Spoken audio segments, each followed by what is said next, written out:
Los últimos meses ha sido centro de debate nacional el tema de la revocación de mandato.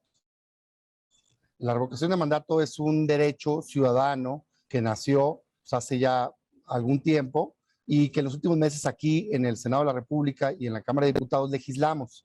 Desgraciadamente, lejos del debate llevarlo a el tema central de la importancia que tiene el empoderamiento del ciudadano, el que los mexicanos podamos decidir si queremos que se vaya un mal gobernante o que continúe hasta que termine su mandato, han centrado el debate en temas económicos, en temas de dinero.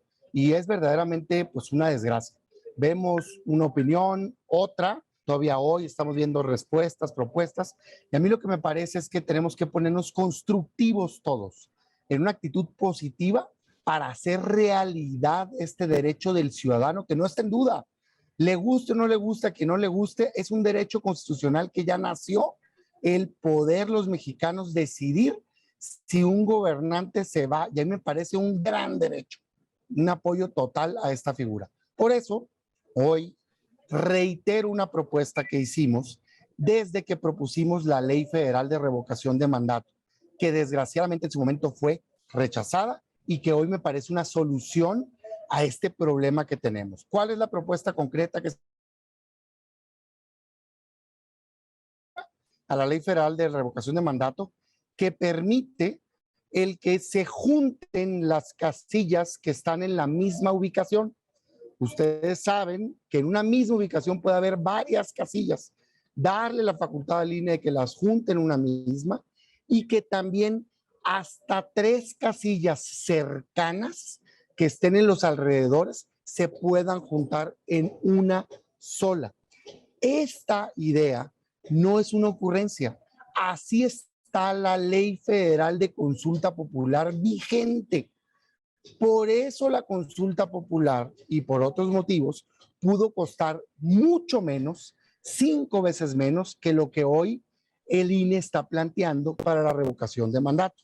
Si le permitimos al INE juntar hasta 3 casillas en una, no le niegas a los ciudadanos el derecho de participación, se puede perfectamente garantizar esa participación, pero permites ahorrar dinero. De hecho, al menos la mitad, ¿no? Y entonces se acaba este debate que se tiene de si existe o no el recurso necesario para hacer la revocación de mandato. La revocación de mandato no puede estar en duda, es un derecho que tienen los ciudadanos, qué bueno que se tenga, a mí me da mucho gusto este empoderamiento del ciudadano, pero tenemos que todos ayudar a que se pueda hacer en las mejores condiciones. Y aquí está una propuesta concreta. Quiero decir que esta propuesta venía en la iniciativa original que presentamos y también las que presentaron otros grupos parlamentarios, incluyendo Morena. Y se tienen ya al día de hoy iniciativas en el mismo sentido también de otros grupos parlamentarios, incluyendo Morena. Entonces es algo que rápido pudiéramos solucionar en un extraordinario o entrando en el periodo ordinario, votar y acabar con este debate y enfocarnos en lo importante, que los ciudadanos decidan si quieren sacar a este pésimo gobierno que tenemos. Yo, Damián Cepeda, desde la oposición digo sí a la revocación de mandato, sí a que los mexicanos decidan si quieren que un mal gobierno acabe. Qué bueno que podamos tener ese poder los ciudadanos y que quien lo quiera, lo ejerza. Y el que no, pues que no estorbe. Muchas gracias. Gracias a usted, senador. Iniciaremos entonces, si le parece bien, con las preguntas. El primero que nos mandó fue Gerardo Segura. Voy a intentar unir varias preguntas que están en el mismo sentido, si le parece bien, para que tenga una sola respuesta. La primera es de Gerardo Segura y también Israel Aldave plantea, se las hago las dos juntas, sobre el mismo tema. ¿Cree que debe renunciar la secretaria de Educación, Delfina Gómez, a su cargo, luego de que el Tribunal Electoral ratificó que despojó a empleados de Texcoco de parte de sus ingresos para ocuparlos en su campaña a la gobernatura del Estado de México? ¿Se trata de un delito electoral que amerita prisión preventiva? ¿Qué hacer para que esto se castigue y no quede en la impunidad? Como otros tantos casos, como el de Bartlett, Ana Gabriela Guevara, Irmeréndira Sandoval, entre otros más. Y en el mismo sentido, Israel Aldave le pregunta, ¿qué sanción debe de tener la titular de la SEP, Delfina Gómez, que mintió en su comparecencia ante el Senado al asegurar que sería incapaz de descontar dinero a los trabajadores del municipio de Texcoco, y el Tribunal Electoral demostró que esta extorsión, cito, para financiar a Morena fue real? ¿Puede haber una secretaria de Estado delincuente electoral? A ver, quiero ser muy directo. Sí, sí me parece que debe renunciar la secretaria de Educación y cualquier funcionario que sea encontrado por un tribunal con una responsabilidad. Me queda claro que tiene matices la sentencia, pero es claro que en su administración está ya hoy comprobado que hubo una solicitud de recurso para utilizarse con fines político-partidistas y eso no es correcto. Entonces me parece que un gobierno cualquiera, pero este particularmente que todos los días se jacta de ser distinto, tiene que actuar lo que dice. O sea, no puede solamente andar con discursos. Se debe de mandar un mensaje contundente de que ese tipo de actuaciones no son permitidas, aun cuando hayan sido hechas antes. A mí sí me parece que esto amerita el que se renuncie al cargo. Me piden precisarle respecto al hecho de que si ameritaría prisión preventiva, si es un delito, si quiere comentar algo. Ya, en términos de la sanción, a ver, se tiene que abrir los procesos. O sea, digamos, tiene que haber una denuncia de ese tipo. Ahorita la denuncia que hubo fue electoral y lo que el tribunal decide es que sí hubo y tan hubo que lo sancionan con una multa. Me sorprende que la sanción, digamos, vaya al instituto político y que se quede hasta ahí el propio tribunal, ¿no? Creo que pudo haber incluso hecho algún otro tipo de pronunciamiento, pero el hecho que está comprobado es que hubo una desviación de recursos para fines político-partidistas y yo creo que pues, no es congruente esa actuación con la imagen de un gobierno que esté impulsando la honestidad. Entonces yo creo que de entrada se tendría que renunciar y claro, abrir todas las investigaciones de todo tipo, incluyendo la penal. Gracias, senador. Gerardo Segura le pregunta, el caso de los vínculos de Cuauhtémoc Blanco con los narcos y el crimen organizado es escandaloso e intolerable. ¿Debe renunciar? ¿Debe ser ya investigado por las autoridades federales? Al igual que el caso del gobernador de Veracruz, ¿cree que estamos en una ingobernabilidad en el país por el dominio de la delincuencia en prácticamente todo el territorio nacional y cooptando gobernadores? Fíjense que yo sí tengo una preocupación muy de fondo. Me parece que además de que la violencia está fuera de control en México, tenemos un riesgo muy grave porque no se está combatiendo al crimen organizado y están invadiendo y dominando territorios y donde no los dominan están matando alcaldes y están amenazando gobernantes. Y si se suma esto, los indicios y los comentarios de cómo ha participado el crimen organizado para hacer ganar a cierto partido político, a ciertos actores, elecciones, como hubo los señalamientos el año pasado.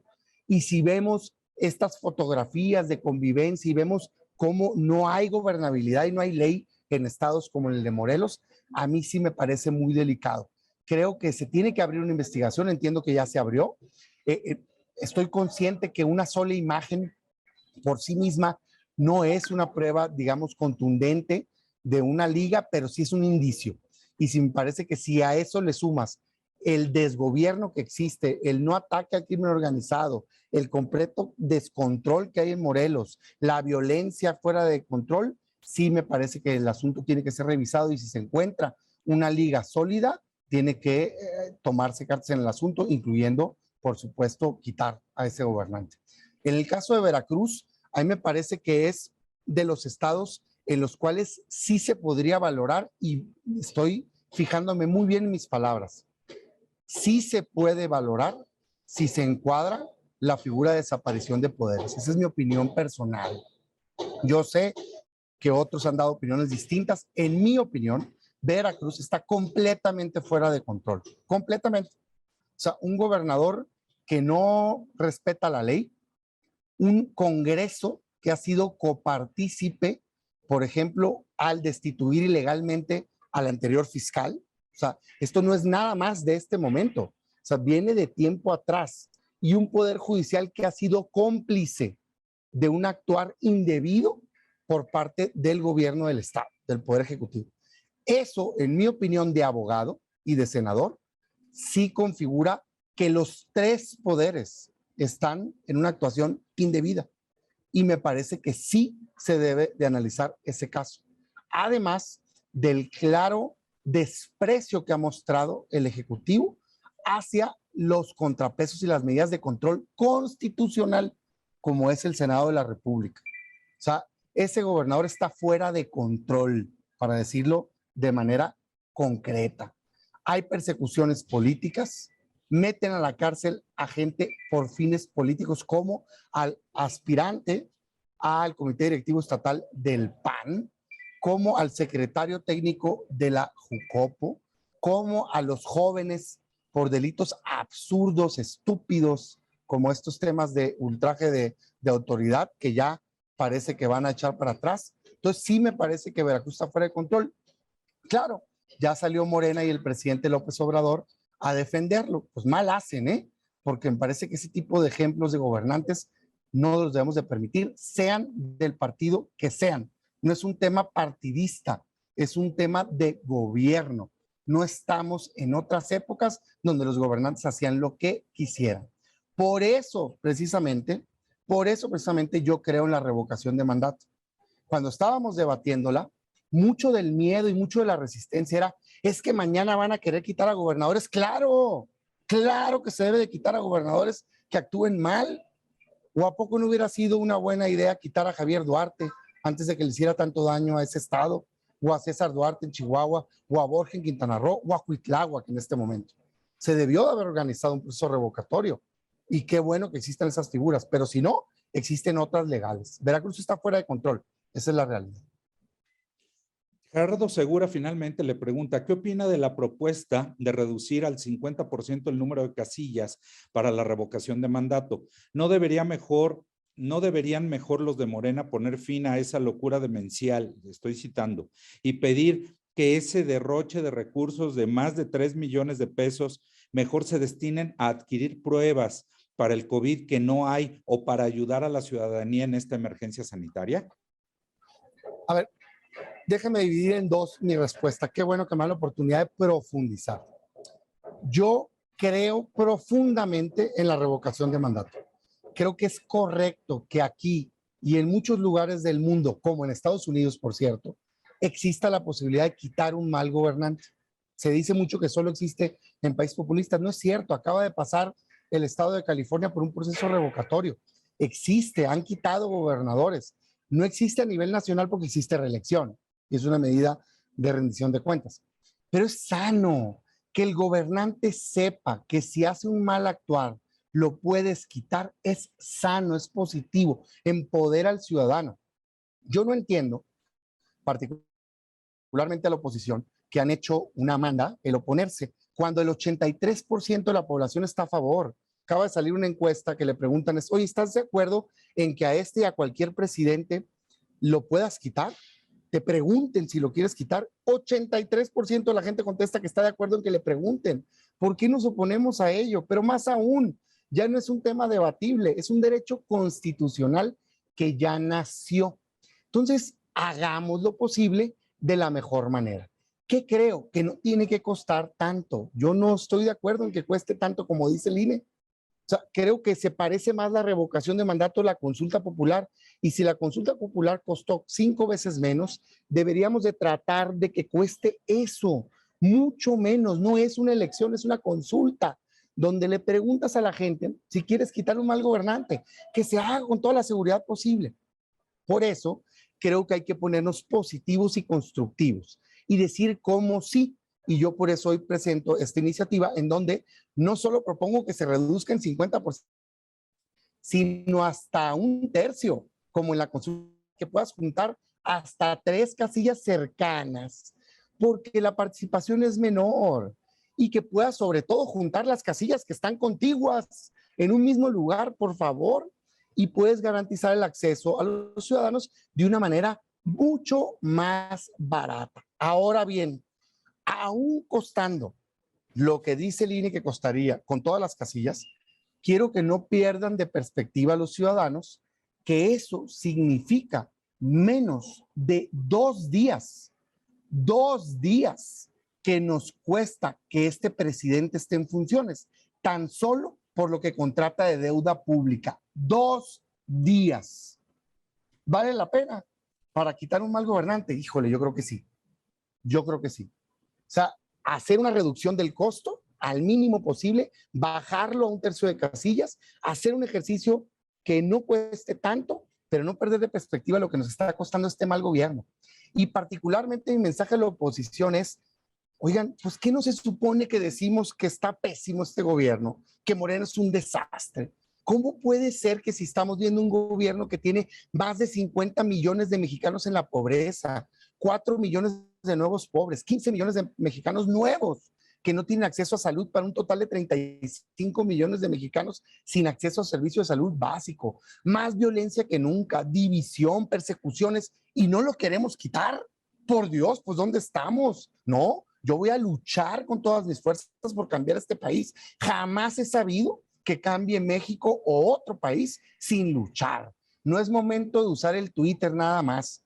México va a cambiar saliendo a la calle, debatiendo, exponiéndole a la gente lo mal que está este gobierno y no teniendo miedo a perder una elección. Porque si tenemos miedo, pues entonces ya váyanse a su casa de una vez. Yo no tengo miedo. Yo voy a salir a la calle a dar el debate, a ganar, a decir México va mal y por eso tenemos que cambiar. Y si nos ganan, hay que ser demócratas. Lo único que dice eso es, síguete esforzando más, convence más gente y sal a ganar al 24. Pero escondidos no vamos a ganar ni cambiar este país jamás. Yo por eso creo en la revocación de mandato. Y a quien no cree en ella, le digo, respeten el derecho de los demás. ¿Por qué están aferrados a que no se dé y que no participe la gente? Tú no quieres participar, no participes. Deja que otros que queremos cambiar el país, sí participemos. Ese es mi mensaje. Gracias, senador. Israel Aldave y Mayolo López le hacen preguntas en el mismo sentido, las junto también. Dice Israel Aldave, se ve que la dirigencia encabezada por Marco Cortés está negociando el apoyo de la reforma eléctrica de AMLO. ¿No le parece que el CEN panista está vendiendo muy barato su amor al gobierno? Y en el mismo tema, Mayolo López le pregunta, ¿ve un escenario en que el acercamiento del PAN con gobernación perfila el respaldo del partido a la reforma eléctrica? Quiero ser muy claro y muy contundente para que no haya ningún espacio a confusión.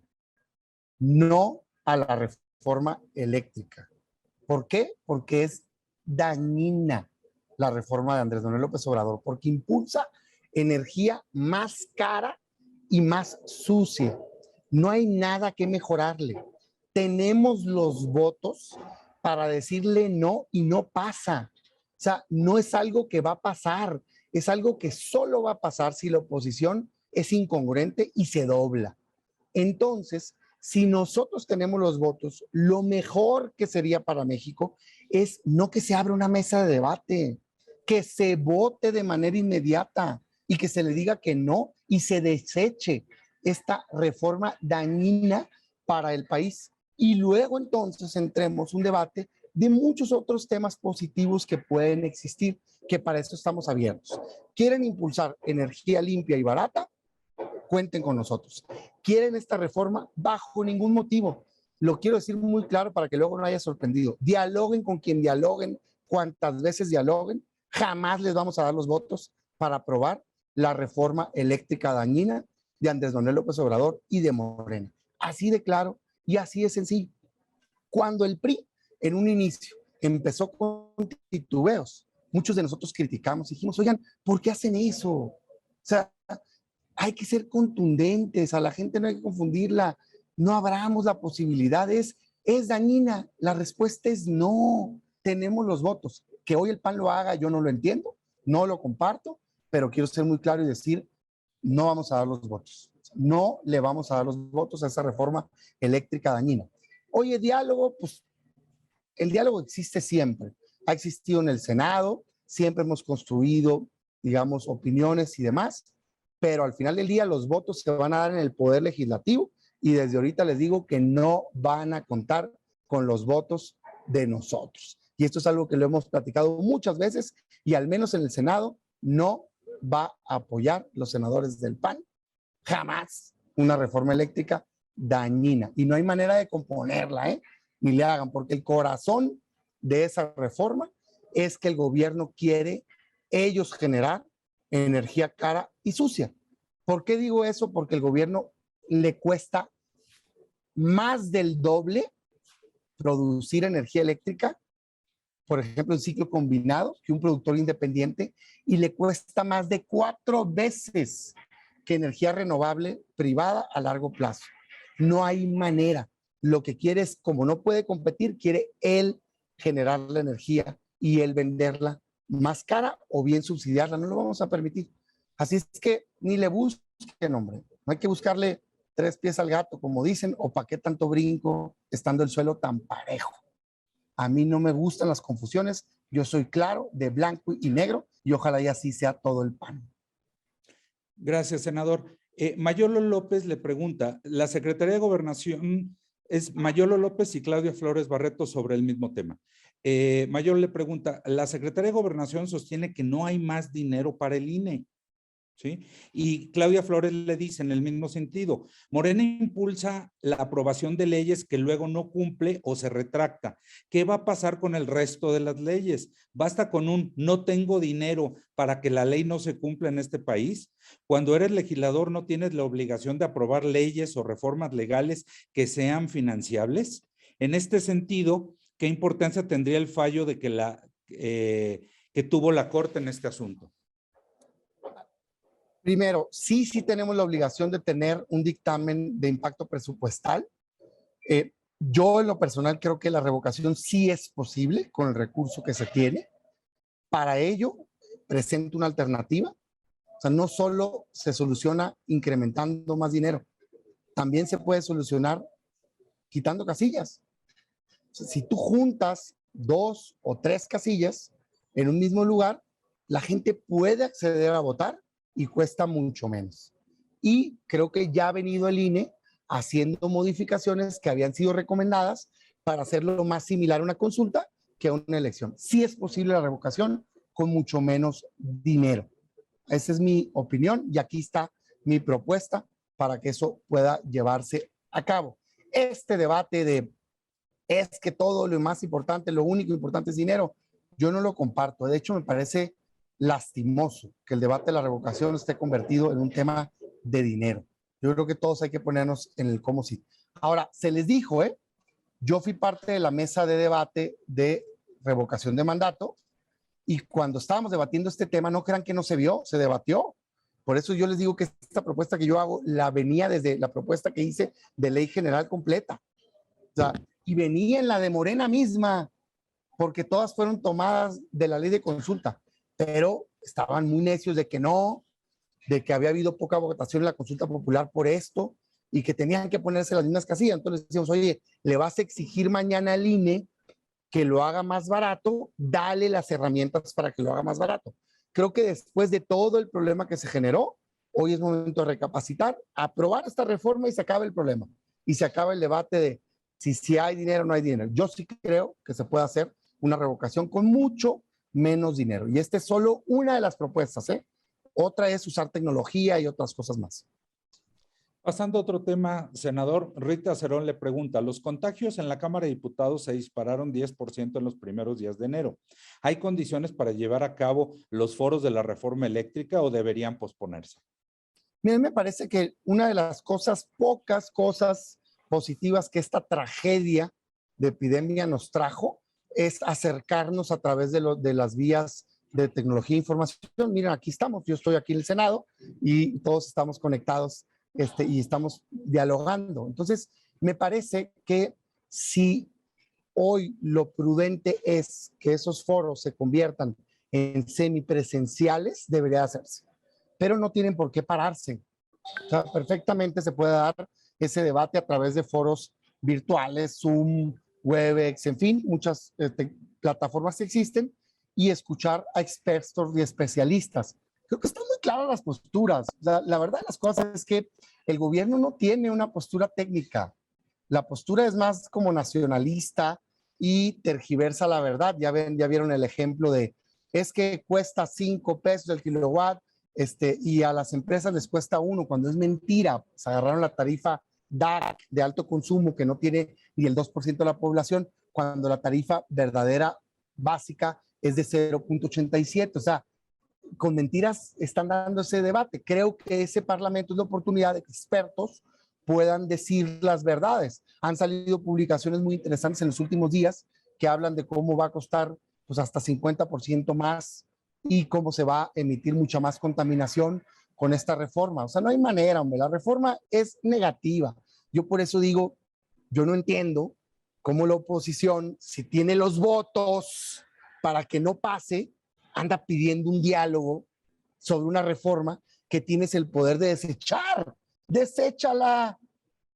Ten carácter, di no, no, es algo negativo, no va a pasar y vamos a debatir algo positivo.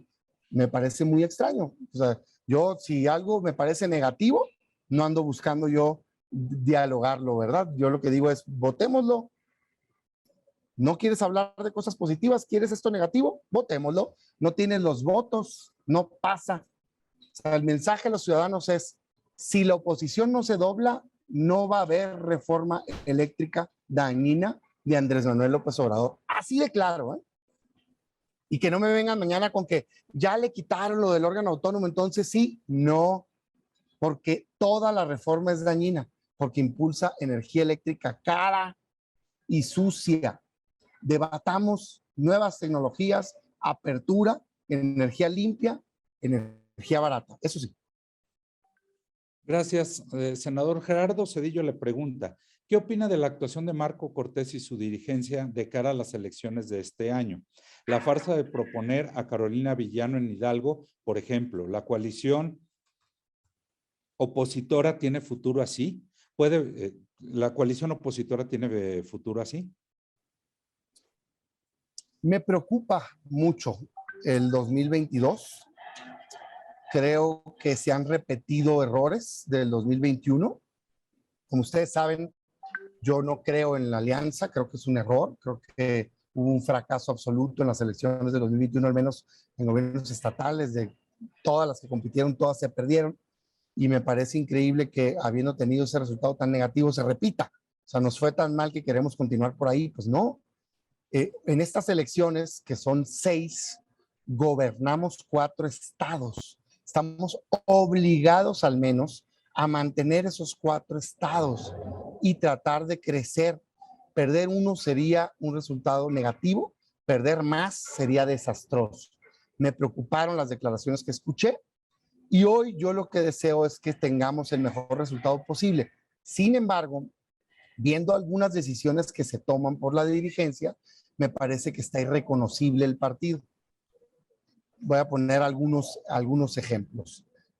Por ejemplo, a ver, yo no simpatizo con la alianza, pero si ya la van a hacer, no entiendo por qué permiten que en estados como Quintana Roo, que gobernamos y gobernamos bien, resulta ser que pues, el PRI no quiere acompañar. Y lo que se escucha es que, pues, porque está con Morena y con el Verde. ¿Cómo puede ser que permitas eso? O sea, ¿qué se supone que es la gran batalla nacional por salvar al país contra Morena? ¿Y cómo? ¿En Quintana Roo no? ¿O qué? En Oaxaca. No, es que tampoco quieren. Entonces es un secreto a voces cómo está ya prácticamente entregados a Morena. Entonces, pues dices tú, caray, güey. O sea, ¿por qué están haciendo eso? O sea, por qué ese doble rasero? ¿No? A mí me preocupa mucho eso. Luego veo con preocupación, espero que no sea cierto, pero vi una declaración que están pensando entregarle al PRI Durango. Oigan, gobernamos Durango, o sea, quiere decir que el PAN ni siquiera va a competir en un estado que gobierna y gobierna bien. Pues si hace 6 años nosotros estábamos en la dirigencia, fuimos y dimos todo, sumamos esfuerzos, luchamos por cambiar ese estado precisamente contra un gobierno negativo del PRI, con el mismo candidato, por cierto, en donde decíamos, hay que salvar a Durango de este mal gobierno, darle un mejor futuro, cambiarlo, y ahora están pensando en entregarlo sin competir. Yo espero que eso sea falso, pero lo vi declarado por ahí, en algún lugar por parte del PRI. Me parecería una locura. que otro partido encabece en un estado que gobierna el PAN y que gobierna bien y que tenemos extraordinarios perfiles como Héctor Flores, el ex senador, que es de lo mejor que hay en el PAN, no solo en Durango, sino en el país. Entonces, yo espero que eso no sea así, pero me preocupa. Luego veo esta decisión y digo yo, híjole, pues, ¿qué pasó? O sea, por años estuvimos criticando un sistema de gobierno, una familia, y de repente ahora la vamos a impulsar. No, yo, pues no me representa definitivamente ese tipo de decisiones y creo que no representa a mucha gente en el PAN. Entonces, yo espero que podamos encontrar el camino para que el PAN sea la alternativa real que necesita este país de un futuro mejor. Pero eso va a pasar cuando el PAN deje de ser tan pragmático al extremo, al grado que ya no se le reconozca, y que empecemos a luchar por banderas, por ideales, por principios, por valores, como siempre lo hemos hecho, que no nos dé miedo perder, que hagamos campañas muy dignas con gente honorable, positiva, que vaya a representar una esperanza de cambio para la gente. Ese es el PAN que yo creo y quiero mandar un mensaje a la gente que sepa que existe todavía algunas personas o muchos en el PAN, yo creo que la mayoría que pensamos así y que eso vamos a estar impulsando. Respeto, por supuesto, las decisiones que tomen, soy demócrata, daré mis debates al interior, daré mis opiniones y apoyaré al PAN en esta elección, pero eso implica apoyar dando opiniones de lo que creo que debería hacer, humildemente, ¿no? Gracias, senador. Ingrid Sánchez le pregunta, algunos miembros del gobierno de Aguascalientes denunciados por compra y a sobreprecio de luminarias fueron vinculados a proceso. Este caso de corrupción está vinculado con el PAN y con Tere Jiménez, que ha recibido apoyo de Marco Cortés. ¿Qué opina de que su partido esté involucrado en estos casos de corrupción y que además se sepa unos meses antes de las elecciones en el único estado que según Marco Cortés iban a ganar? Mira, a ver, Aguascalientes, me da mucho gusto que hayan resuelto, o cuando menos hasta este momento, el conflicto que se veía venir interno. Yo estuve tratando de ayudar desde mi trinchera y qué bueno que al final algo que se veía muy complicado, lograron resolverlo, porque creo que Aguascalientes es un estado que debemos de ganar, es un estado que está bien gobernado, es un estado donde teníamos perfiles muy competitivos y donde hoy la diputada exalcaldesa pues se perfila como nuestra precandidata. Yo espero que salgamos a ganar y que continúen los buenos gobiernos en Aguascalientes. Este tema, el que se señala, digo, a ver, todos los temas deben de, por supuesto, investigarse, pero este tema en particular creo que ya se ha señalado en muchas ocasiones y a diferencia de otros actores en otros lugares, me parece que ha salido a explicar a quien se señala. Y muchas veces yo lo he escuchado decir, a ver, ahí no hay nada, me pongo a disposición, explico el tema. Entonces, me parece que, pues, o creo o confío en que así será cuantas veces señale y que explicarán cómo en ese asunto, pues, no hay nada de fondo. Eso es lo que yo he escuchado de ella, le creo. Creo que está diciendo la verdad y bueno, espero que lo puedan explicar bien. Gracias. Misael Zavala le pregunta su opinión de que el juez Uriel Samuel Mendoza Rodríguez reveló que recibió presiones por parte del gobierno de Chihuahua y Javier Correal para vincular en abril de 2021 a la entonces candidata del PAN al gobierno estatal, María Eugenia Campos Galván. ¿Se debería abrir algún proceso en contra de Javier Corral por esto? Yo creo que Javier Corral es un funcionario público honorable. A mí me parece un panista ejemplar. Esa es mi opinión de él y no cambia en este momento. La verdad, las cosas que creo que fue un buen gobernador que tuvo particularmente algunas dificultades de comunicación y algunos otros temas. En política, yo lamento mucho el conflicto que tuvieron. Creo que Maru está haciendo un gran trabajo. Fue una extraordinaria candidata. Digo, que yo opine bien de Javier no quiere decir que no opine también muy bien de Maru. Y que yo espero que el gobierno de Maru Campos se dedique a darle resultados a los chihuahuenses. Fíjense que en mi experiencia, lo que yo he visto en el pasado, ¿no? Pasó con algunos gobernantes del PAN en el pasado, que se obsesionaron con sus antecesores. La ciudadanía creo que no lo tomó bien. Eso es lo que yo vi. Yo creo que cuando alguien comete un acto indebido, el que sea, y lo digo, así sea mi opinión positiva de alguien, tiene que investigarse siempre. O sea, y si hay responsabilidad, se tiene que dar. Pero cuando haces de un gobierno el único eje, el perseguir a tu antecesor, al final del día no les va bien. Y vean los casos, ¿eh? O sea, todos los gobernantes que hicieron eso han terminado mal, la verdad. Yo creo que hay que perseguir a quien actúa mal, sí, por las instancias y las vías adecuadas, pero hacer el eje del gobierno, voltear atrás, la gente quiere que gobiernes para dar resultados, para darles oportunidades de empleo, de seguridad, de honestidad, en fin, yo me enfocara a eso, sin que si hay una responsabilidad cualquiera, pues por supuesto que se pueda aclarar, ¿no? Tengo buena opinión de los dos, de Javier Corral y de Maru Campos. Esa es mi opinión. Finalmente, senador, nos llegó una última pregunta de Gerardo Segura. Nos pide preguntarle,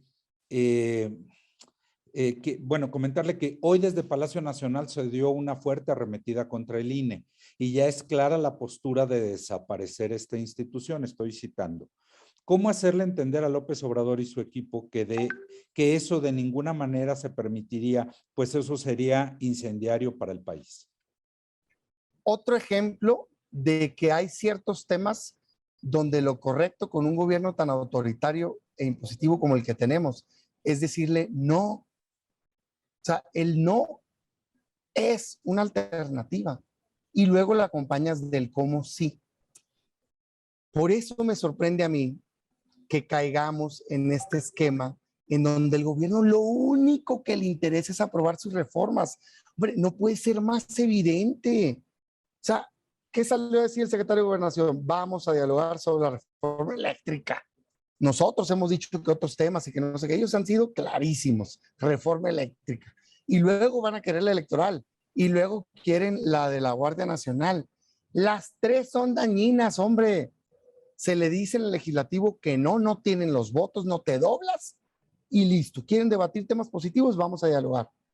Y ojo, yo soy pro debate. Lo damos aquí en el Senado y qué bueno que el partido también lo dé. Eso a mí no me hace ruido. Claro, la facultad de votar lo legislativo se ve en el legislativo. Eso sí hay que ser muy claro. No se ve en ningún otro lado.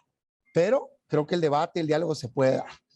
Ahora, cuando llegue esa propuesta de reforma electoral, hay que decirle que no, bajo ningún motivo vamos a permitir que desaparezcan el INE, que quede claro. Bajo ningún motivo vamos a permitir que invadan los órganos autónomos. Pues esa es mi crítica, pero se invade y se desaparecen los órganos autónomos, no solo con reformas legislativas, también con nombramientos a modo de subordinados. Y en eso ha fallado la oposición, esa es la verdad. Todos los votos de incondicionales en distintos poderes y en órganos autónomos los ha logrado Morena con votos de la oposición. Mi mensaje es, hay que ser congruentes entre el decir y el hacer. No dar un solo voto cuando sea una reforma legislativa negativa y cuando sea un nombramiento indebido, porque luego no se vale andar llorando lo que no se defiende con votos en el legislativo. Así es que, para que quede claro, jamás le vamos a dar los votos para desaparecer el INE ni para invadir su autonomía, como jamás le vamos a dar los votos para la reforma eléctrica. Quieren dialogar, dialoguemos lo que quieran, pero no les vamos a dar los votos. Así de claro, así de sencillo, para que no existan confusiones. Senador, pues no tenemos más preguntas registradas. Agradecerle que nos haya acompañado, agradecerle a las compañeras y compañeros de La Fuente. Les estaremos enviando los materiales en los próximos minutos. Muchas gracias, senador, que tenga muy buen día. Gracias. Muchas gracias, saludos a todos. Gracias, Sergio.